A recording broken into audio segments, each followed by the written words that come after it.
Hey CHCC, over the next couple Sundays we're going to be talking about failure. Michael Jordan once said that he missed 9,000 shots in his career. 26 times he was trusted with taking the game-winning shot and missed. But he said he learned from his failure, and this helped him have success in his career. The University of Virginia just won the national championship this past Monday night. But about a year ago, they were a number 1 seed, and they were going against a 16th seed. And they lost. First time in history that this had taken place. They could have spent the whole year just dwelling on this and being discouraged, yet they used it as motivation. They didn't let their failure define them. The Bible is filled with people who failed, including Adam and Eve, Noah, David and Bathsheba, Samson. In the New Testament, I think about 2 men who failed. I think about Judas and Peter. Both of them followed Christ for about 3 years. They heard his teaching, saw his miracles, ate with him, spent time with him. And Jesus predicted that both of them would fail.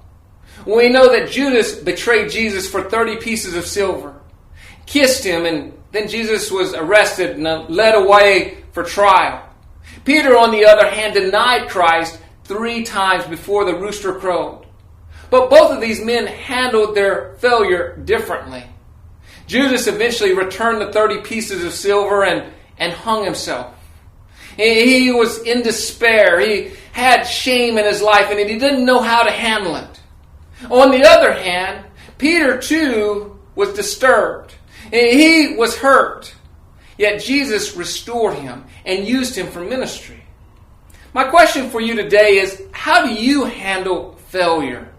Are you a little bit more like Judas, where you try to fix it yourself, how you beat yourself up over and over, that you live in shame?